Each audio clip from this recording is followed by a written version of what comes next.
Hello and welcome to the Canada News with your host, Verona. Let's have a look on the headlines. Ottawa app's fined to $5,000 for travelers who refuse to quarantine in a hotel. A tragic case is related to Brampton where young Harmandeep Singh Abrai died due to COVID-19. The Ontario government has refused to open in-person learning until September. Now news in detail. The federal government has announced that international air passengers who decline to take a COVID-19 test upon arrival in Canada or who refuse to check into quarantine hotel could be hit up to $5,000 fine for each offense. $2,000 increase from a current fine. The government said air passengers entering Canada must take a COVID-19 test upon arrival and spend up to 3 days quarantining at a government-approved hotel to wait for their test results. Passengers must foot the bill for their stay, which can cost up to $2,000. Many people lost their living during the COVID-19 pandemic. Such a tragic case is related to Brampton, where young Harmandeep Singh Abrai died due to COVID-19. His mother, Manmeet Kaur Abrai, has questioned the arrangements at the hospitals. She also said his son was not given proper care by the hospital. The staff kept saying on the phone that Harmandeep Singh was okay and the tests were being done, but while taking to his wife, the deceased said that no take care was provided at the hospital and he had to ask for the water. He called for the expansion of health facilities in Brampton and for the hospital to be remedied so that this would be not happen to anyone in the future.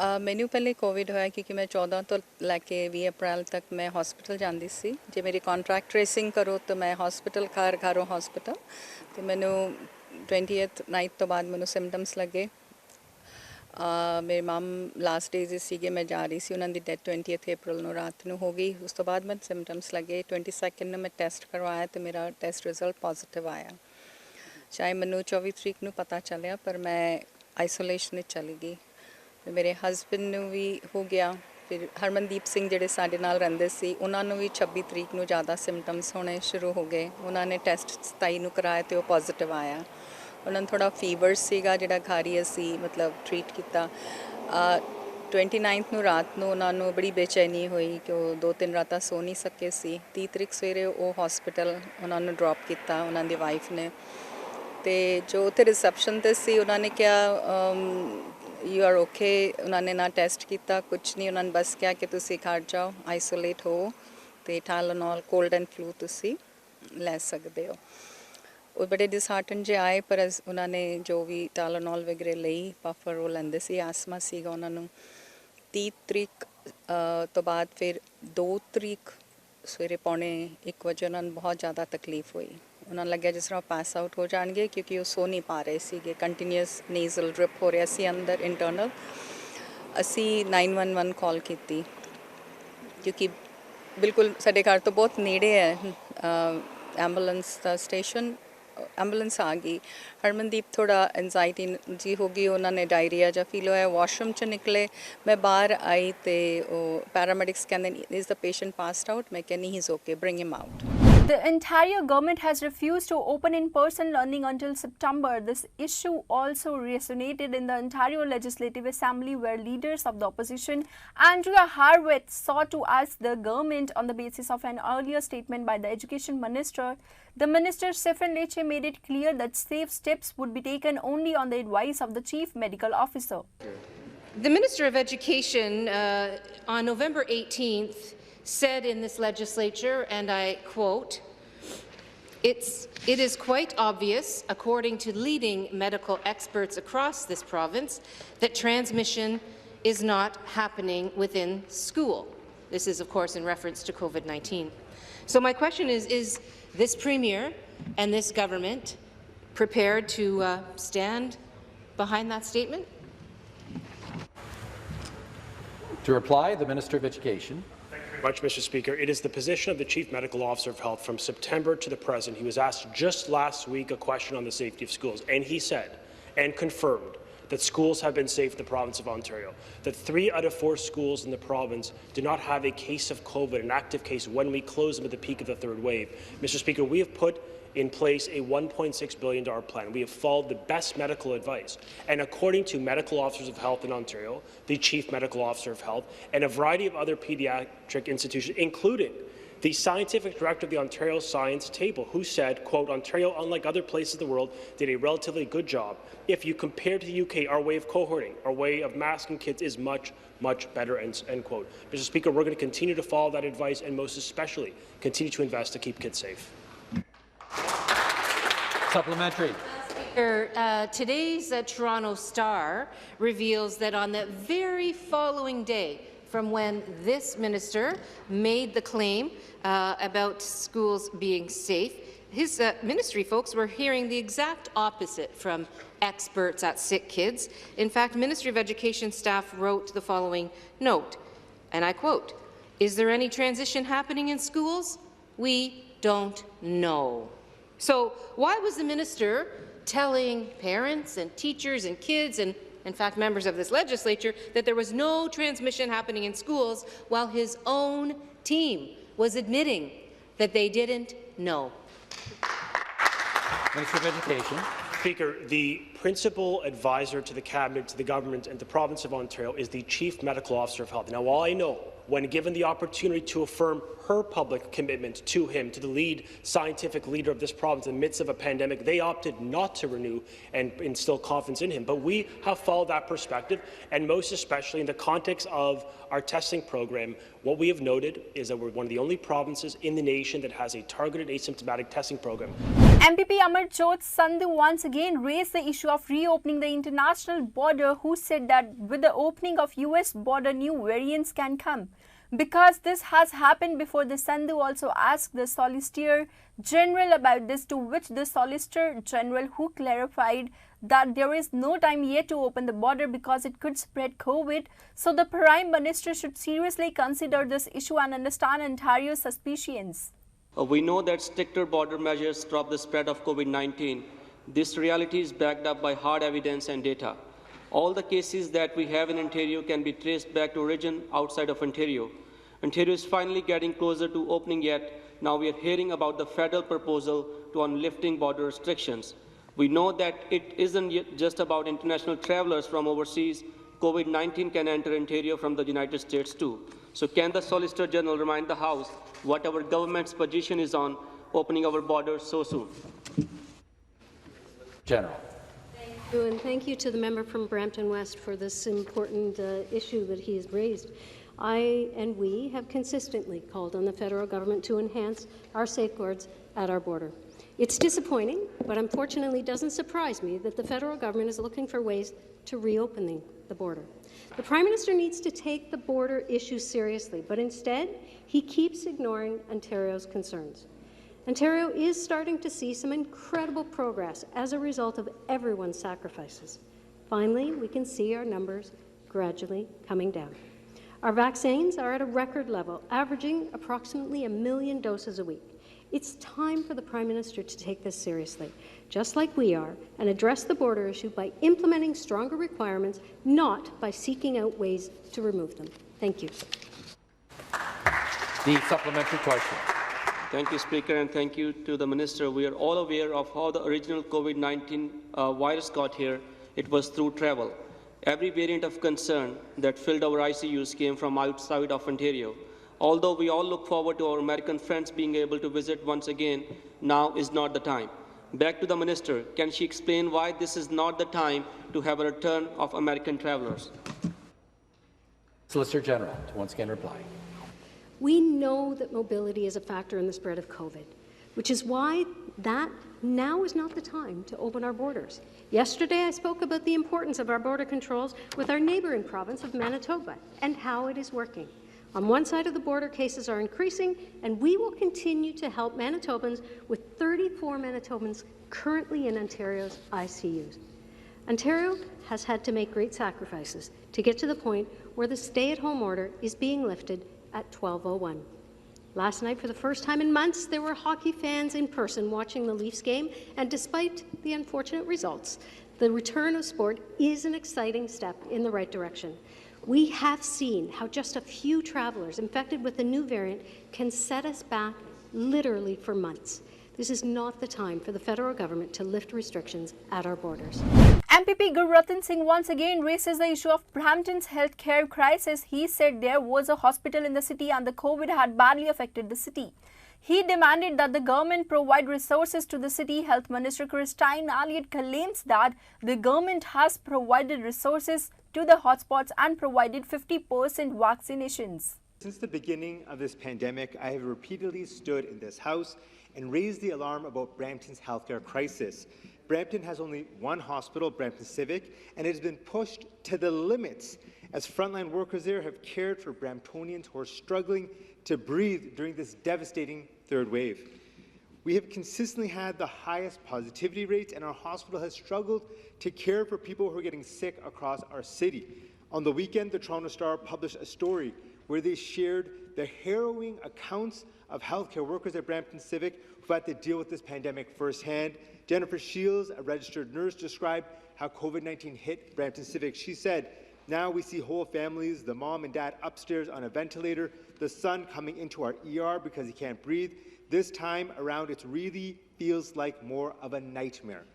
When will the Conservative government finally work to stop this COVID-19 nightmare in Brampton by giving us the resources we need to fight and beat COVID-19? My question is to the Premier.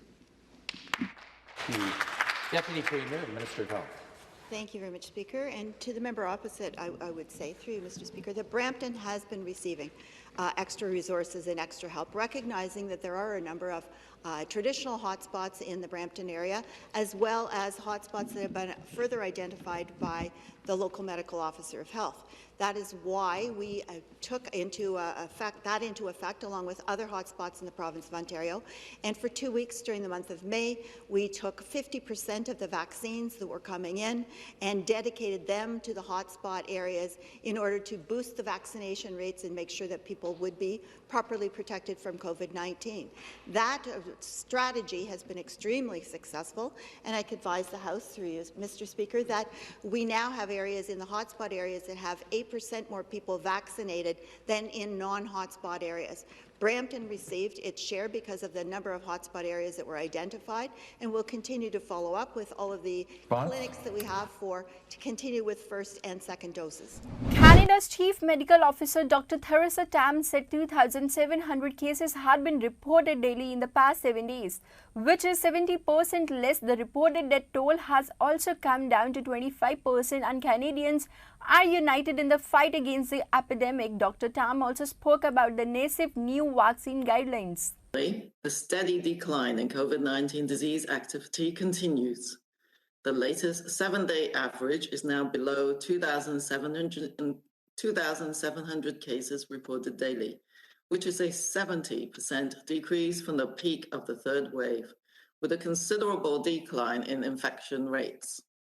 The number of people experiencing severe and critical illness has also declined. The latest 7-day average for the number of COVID-19 being treated in our hospitals each day has dropped 40% since the peak to about 2,600 daily.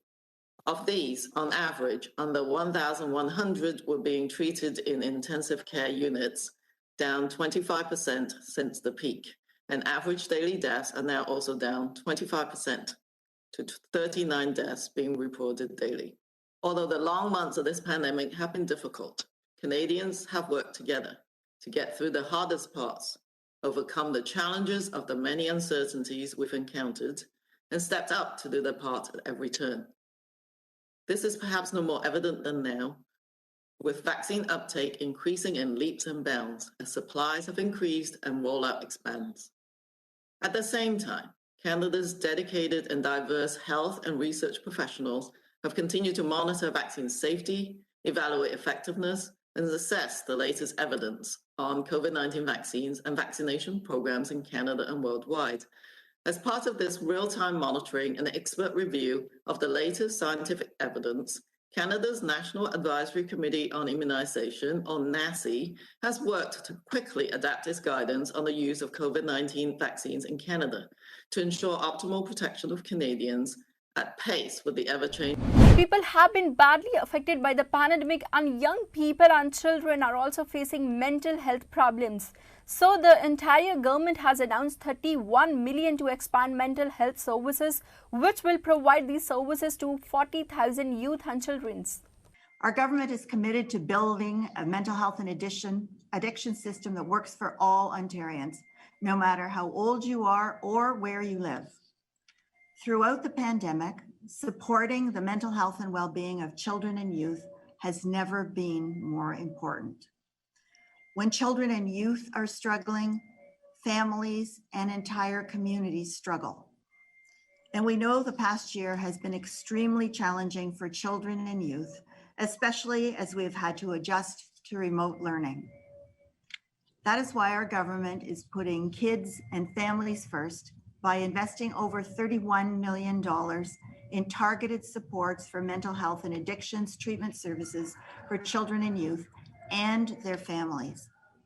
Our government is committed to ensuring these individuals are fully supported on their journey to wellness.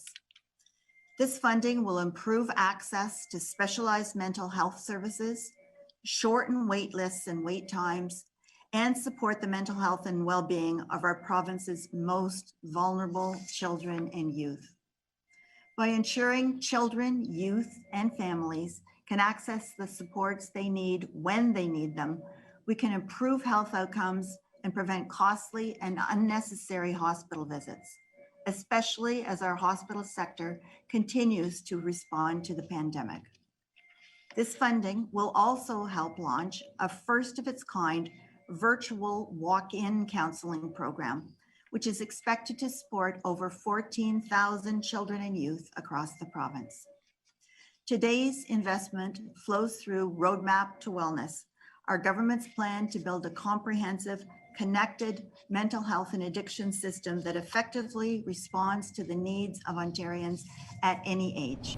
The Prime Minister of Canada, Justin Trudeau, held a virtual meeting with the mayors. Meanwhile, Prime Minister Justin Trudeau says it is Canada's fault for finding the skeletons of 215 Indigenous children from a common grave at an old residential school in Kamloops, British Columbia.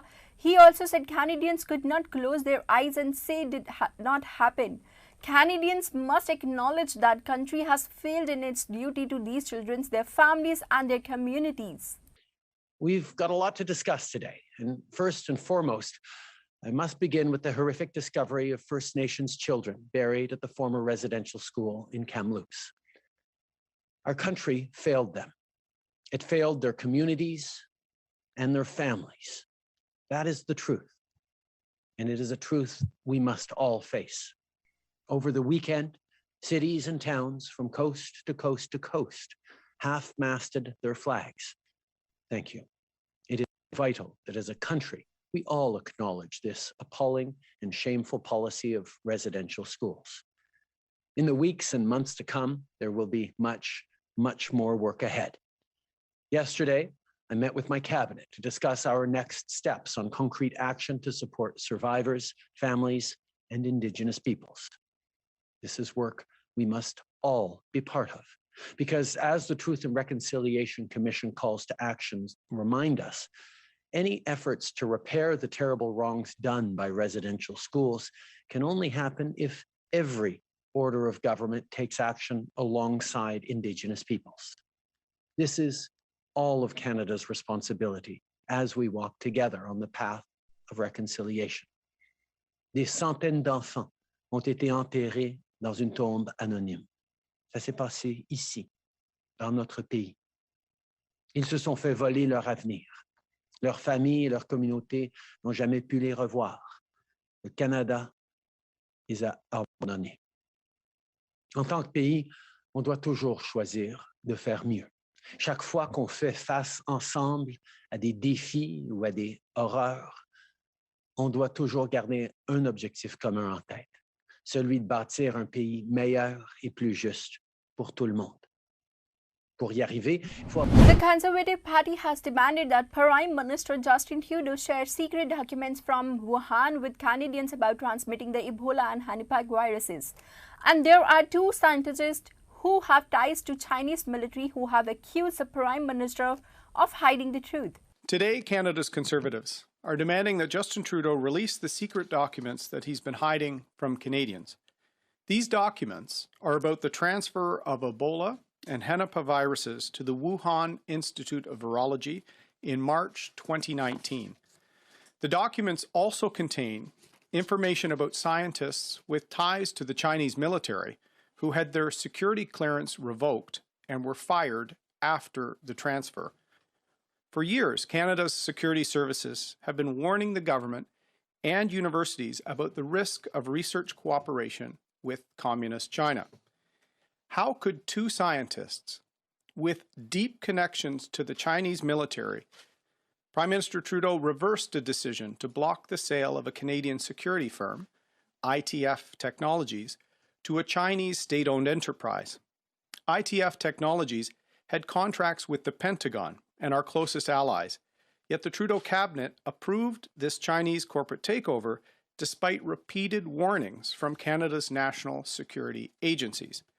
Mr. Trudeau also has refused to ban Huawei from our critical 5G infrastructure, despite being the only Five Eyes country that has not already acted. For years, he has promised action, promised a decision, but Canadians are once again left unprotected, and our closest allies view Canada as a security risk. But what's even more concerning is the length the Liberals are going to cover up the details about the transfer of these dangerous viruses to China. This is Mr. Trudeau's legacy. More cover-ups, more scandals, more of the same.